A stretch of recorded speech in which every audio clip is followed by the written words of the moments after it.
question of the year has been so far, for me anyway, what the Federal Reserve is doing. They're cutting rates. They cut it twice already. Once by 50 basis points, once by 25 basis points, right? Why are they cutting rates? They're cutting rates to manage something called soft landing, because they kind of feel like economy is kind of slowing down, and they're going to try to achieve something that not too many Federal Reserves have been able to achieve in the history of this country. Soft landing economy. Are we going to go soft land, or are we going to crash and burn? The Fed's cutting rates. So when the Fed's cutting rates, crash and burn is kind of, there's always a saying, don't fight the Fed. When the Fed's cutting rates, you don't fight that. What you do is you observe. You try to understand why they're cutting rates. Are they cutting rates? Well, the history says that every time Fed cuts the rates, it's because the economy is slowing down. Well, unemployment numbers came out today. They weren't too hot.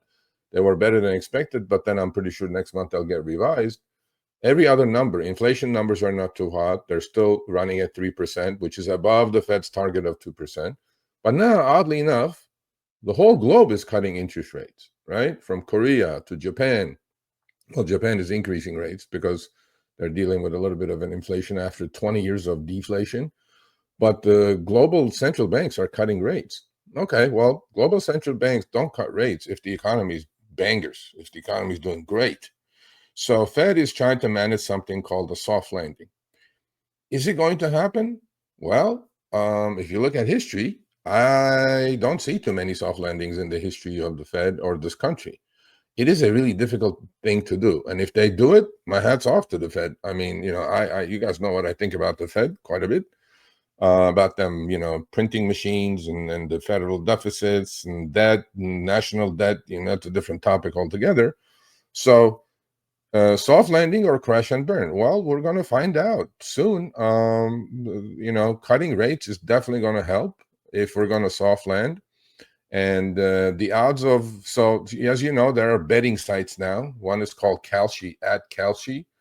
Like, you could have bet on the presidential election. You could bet on Bitcoin, where it's going to be. It's literally like a gambling site.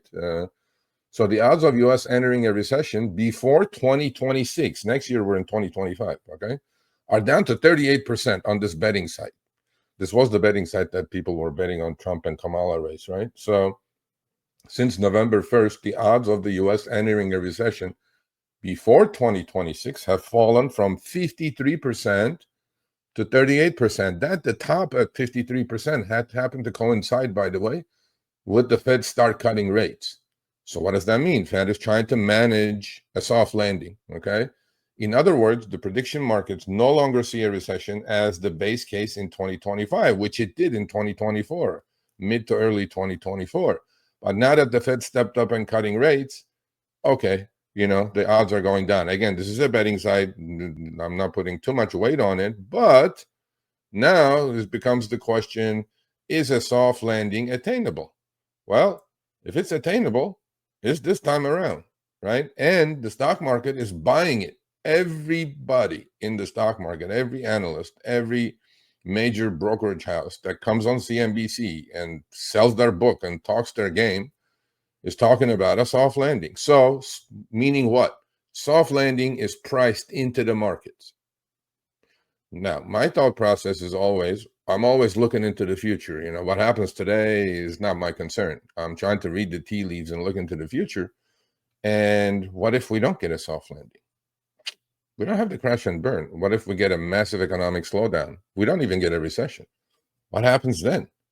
Are the prices that we're seeing today on the S&P 500 and the NASDAQ and everything else, are they justified? I don't know.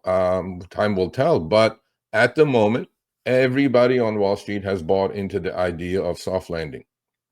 And to me, I'm not going to question it until I see otherwise. My thought process is always trade what's in front of you and take advantage of certain things that you're seeing, as opposed to, create personal biases, because we're human. We create personal biases, up or down. There are perma bulls in the market, that the market always goes up, only goes up, it never goes down. I'm like, okay. And then there are perma bears, permanently bearish. They, those are the people that you go back and tell them, yeah, a broken clock is right twice a day. So I'm like, there are those both camps. I'm definitely not in either camp. I just look, I analyze, I position size correctly. I pay attention to the 3 Ps, right? Remember that: patience, position, and planning. And then I take my trade.